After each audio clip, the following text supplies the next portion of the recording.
Disability is something that has a major impact on your life. Every disability is different. And it's never the same thing for two people. I am blind in my right eye totally and partially sighted in my left eye. I was 18 years old. We were traveling way too fast on a gravel road. Broke my neck, my back. My Asperger's syndrome and my cerebral palsy. I have anxiety and depression. People would have no idea just talking to me. Being independent means different things to different people. I want to live in my own house. I want to pay my own bills. Live independently and not rely on other people. When someone is not able to live as independently as they can, it does have a detrimental effect on people's physical and mental well-being. It's no complicated thing. It's just that people with disabilities want to be included. Plenty of people get stuck in ruts when they feel like they can't overcome something in their life. That's where LIFTT comes in. Living independently for today and tomorrow. LIFTT. We help people of all ages and all types of disabilities find the resources or acquire the skills to live as independently as possible. We serve the southeastern 18 counties here at the Billings office. We have a variety of things that we offer. We can help with grant funding for adaptive equipment. Maybe a home modification so they're able to access their home. We help people to find that funding. Helping people apply for Social Security benefits. Medicaid, Medicare, housing. They have a peer support group. Peer support, I think, is key. Sharing life experiences is one of the most powerful things to help people who might be new to disability, who might be struggling with their disability. Youth transitions is kids that are transitioning out of high school. They need to learn those adulting skills. It might be rent an apartment, learn how to grocery shop, budgeting. Help someone advocate for themselves in a school or an employment setting. One of our biggest strengths is providing folks with information and referral. If we can't help you, we hope to know who can. A lot of times we'll have a potential consumer call in and they think that they just have one need, and it turns out that we end up finding 3 or 4 things we can actually do for them. You can just come in and say, hey, I feel like I have this going on. Can you help me? And we can, which is so cool to me. I love that. Most of us on staff at LIFTT have identified ourselves as having one or more disabilities. That is helpful in many cases. It's easier to empathize with someone when you yourself have struggled with a disability. This is what we specialize in. This is who we are, and this is what we do. And it costs nothing to go to LIFTT. It's a nonprofit organization and they're there to help. Somebody that was a consumer that was working with LIFTT was asked to do an art project. He visualized that the balloon helps to lift people up, and then it became the logo, and it's stuck. There's been success on all kinds of levels. It's really rewarding to have a consumer go, hey, I was able to do this by myself today. We want people to live their best life as independent as possible. Live as everyone else in society and live as a part of society, not apart from society. Everybody needs help. Sometimes you just need a little more help, and that's okay. That's absolutely okay. There's plenty of life to live still, and there's a way you can do it. Keep chipping away at it, little by little by little.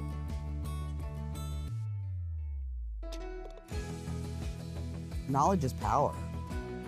Let's share it, for crying out loud. Send us an email, give us a call. We'll do our best to help. We can definitely help figure out what your needs are and get started on that. We're one of many steps in the path to independence, and we're happy to be serving people here in the community.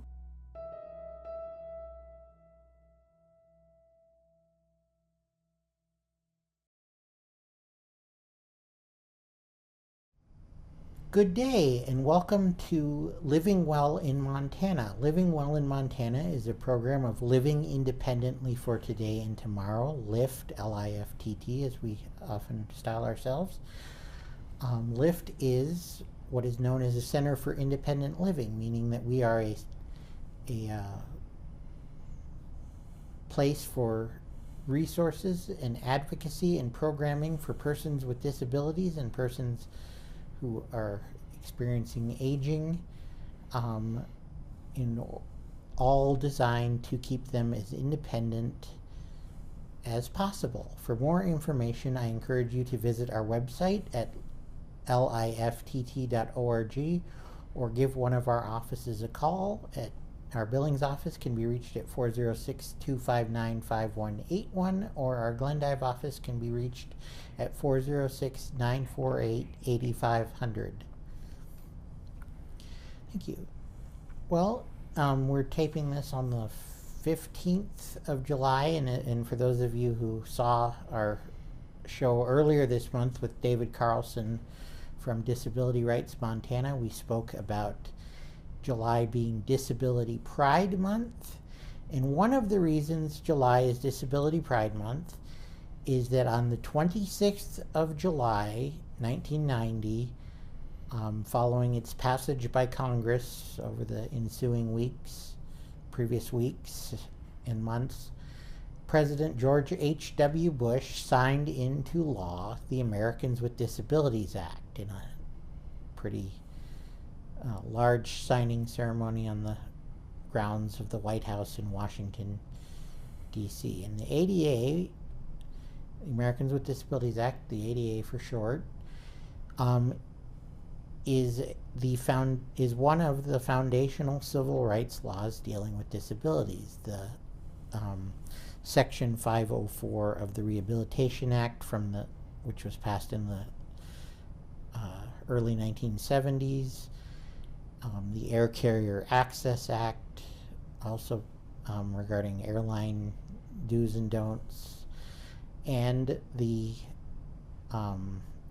Americans with Disabilities Act was kind of the culmination of years of advocacy and protest by the disability community to have their rights recognized. And basically what the ADA says is that public entities, be they private or state and local governments, must provide, if you provide services to the public, you must provide services to the public with disabilities, accommodating those disabilities. That can be anything from alternative language, such as Braille or sign language in certain situations, to elevators in buildings and ramps on the outside of buildings, to basic protections for employment and recognizing people with a disability as a class that cannot be discriminated against because they have a disability. And this ADA was the first time in the modern history of the world, certainly in the history of countries passing laws such as the ADA or whatnot, that a country went on record as saying that people with disabilities are part of the community. And that's what we're all about at LIFT, is making sure that people with disabilities are part of the integrated community as opposed to institutionalized and segregated as they have been in past generations. To that end, on this July 26th, we will be marking the 35th anniversary of the signage of the Americans with Disabilities Act with our what's become traditional ADA celebration at the Billings LIFTT Office from 10 a.m. to 3 p.m. It'll be all day and this year July 26th happens to be a Saturday, so we're hoping for the people who have had to miss us in past years because they have to work or whatever, please, we hope you'll come out.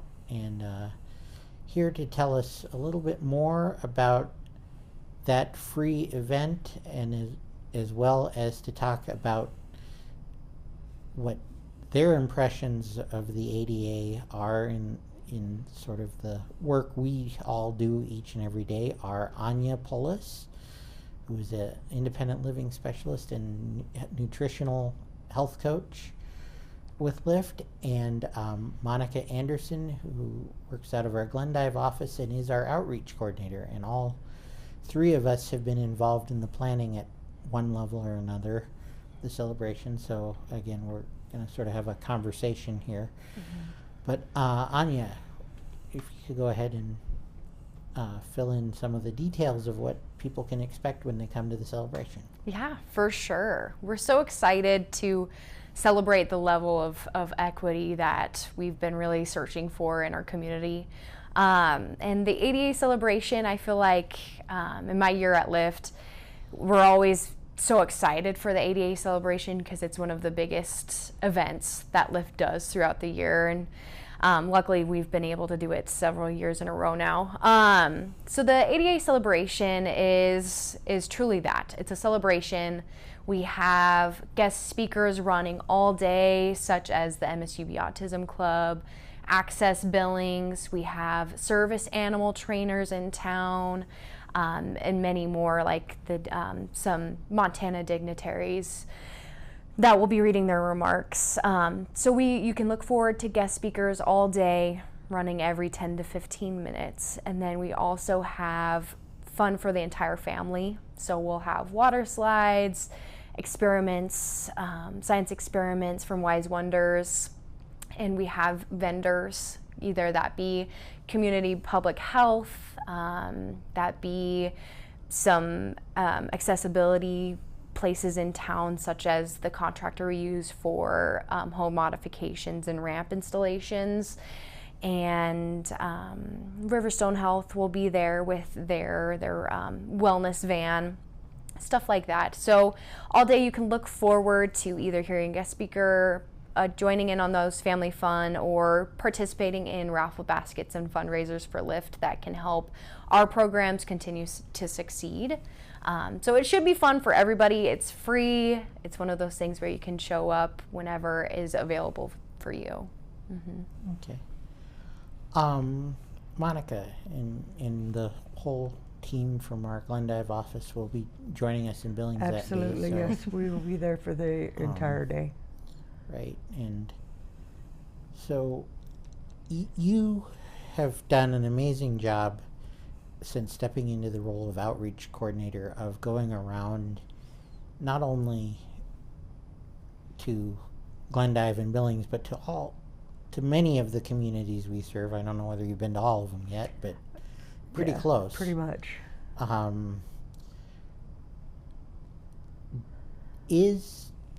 I guess what I'm asking, what do you see in terms of accessibility and stuff when you're out there in eastern Montana or south central Montana? And do you think the ADA has made a difference? Absolutely, absolutely. So yeah, it never ceases to amaze me to see somebody's face in one of the rural communities that we serve, their face just light up when they hear what services are available to them if they so choose. And it's made a lot of difference in a lot of people's lives. It's improved it, it's helped them to either achieve either vehicle or home modifications. It's opened up to Social Security disability, and there's been several people that I've talked to that says, oh, but I want to go local with getting assistance with Social Security disability, but I'm on the waiting list. And they are truly surprised when I tell them, well, LIFTT never has a waiting list. We work on you as you come in, work on use the wrong choice of words, but yeah, we work your case, and we are actively eager to help these people in the rural communities, as well as the not so rural communities in all 18 counties that we cover, to have the opportunity to live an independent life, and finally take some of the say back for themselves. 100%. Yeah. Anya, you work a little bit, you do work some IL cases, but as a nutritional health coach, you know, the intersection of that and health and disability, maybe that has changed even in the 15 years I've worked at LIFTT. You know, how do we bring those communities that often seem at odds together, I guess? And I feel like disability and health definitely go together, as far as you have to shape what's important. You have to take one day at a time. So I feel like it can be hard to balance your health when you're working as an aging person or a disabled person to work on those goals. I've definitely seen with our Medicaid beneficiary project, people who qualify for Medicaid or Medicare and are on the program, they're able to get some more assistance in that area. And it's been kind of beautiful to see how people who don't have access to healthy groceries, like in example, in the more rural areas, they don't have really good access to good produce that's going to last throughout the week, stuff like that. So it has been really cool to see through projects like that, as far as getting more of those communities, those free groceries, and more access to healthcare services such as the diabetes prevention program. And whereas, you know, Montana is one of the first states to get the diabetes prevention program, there's many states that came along further on the process, but we are very lucky to have that program, but obviously there is still a lot more help that needs to be done. Projects like the Medicaid beneficiary project are very new, where we're able to give those people groceries and do grocery store tours to learn what is important for me to be eating, or what do I have access to. So there's a lot more work to be done, but we've already seen in our short term at LIFTT the difference it can make in their lives as far as education and healthcare.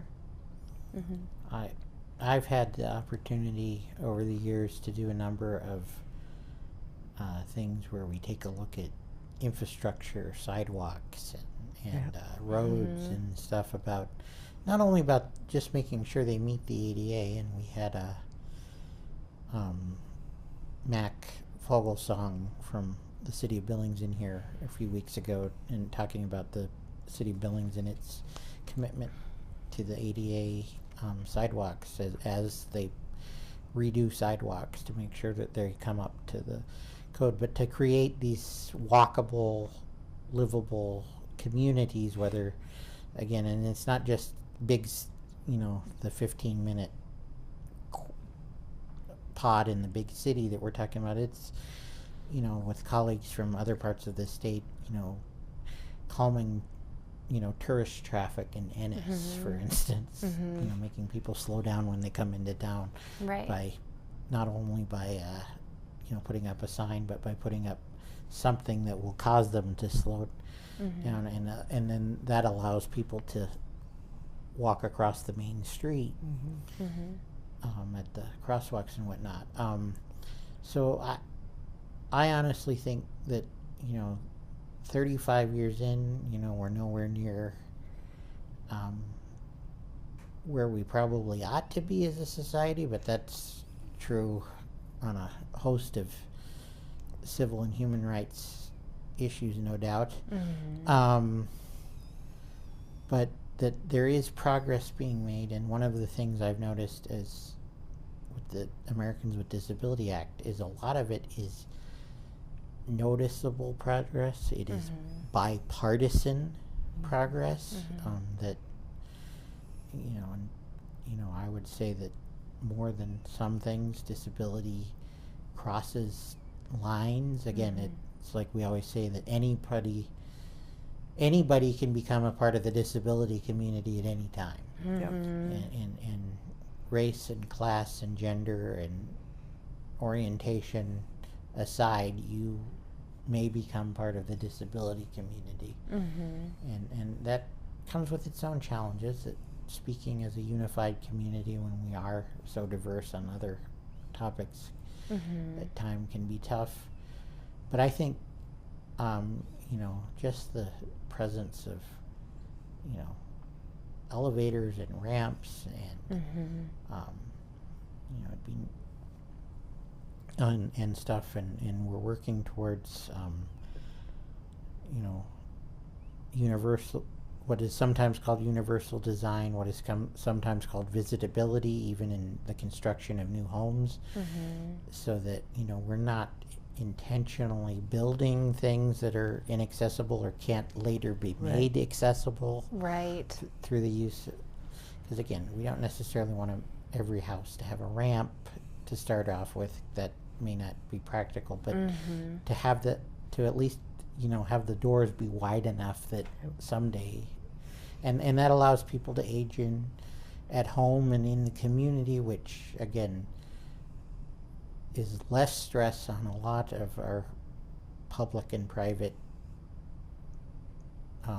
economic things that so having people at home receive care at home means more of that money goes to their care as opposed to building buildings and infrastructure, which again so it's all a balancing act. I was wondering, Monica, you mentioned to me off camera that you had a particular success story that Yes, I was probably at LIFTT 6 months around this time, and I had a particular, it was the mom that came in seeking services for her daughter, who was, she was autistic. She also had aggressive defiant disorder, and she had been increasingly becoming more and more aggressive, and to the point to where she wasn't allowed at school anymore.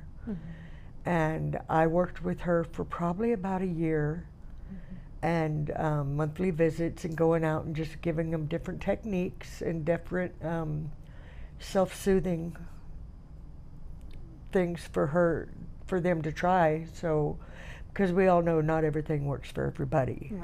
So I gave her a wide variety of techniques that they could try out, and by the end of it, well, let me back up a little bit. So as she was home all the time, her siblings were afraid of her. It was gotten to the point to where her parents were afraid of her. And over time and implementing these different techniques, by the end of it, she was just a joy. She was back in school. She was 10 years old, and she had finally started making friends. And you could just feel the whole era of the household when you walk in. It was just so much more peaceful. And the last time I saw her, she ran up and gave me a huge hug and just said, "I never knew I could be like this." And it was just. And in addition to working with the parents and the family, did you do any work with the school? No, they actually, they did all that on their own once they started implementing these different tactics and tricks to educate her on her ability to...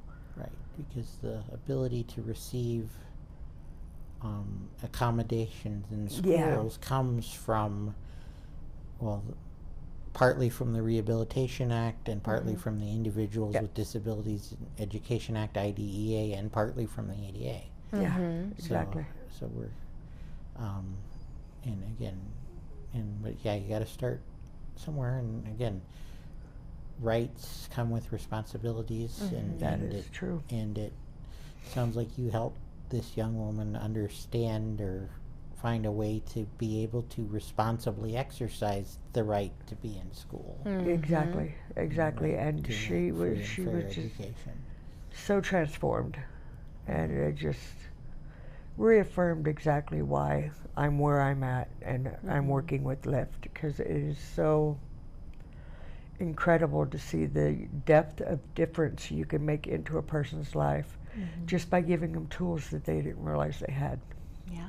Which brings me to another aspect of the celebration on the 26th of July. I think it's going to be right around noon, where we hold the graduation for our, pretty much our first, well, not our first class since the pandemic, but one of our first classes of living well in the community since the pandemic that met entirely in person. And so there's a chance to meet 3 more consumers that LIFTT has helped. And Living Well in Community is this curriculum that emphasizes setting goals and setting sort of waypoints to reach those larger goals, and teaches folks about different, so that'll be part of the celebration as well. We want to celebrate those 3 people who've completed the 11 weeks of the Living Well in Community.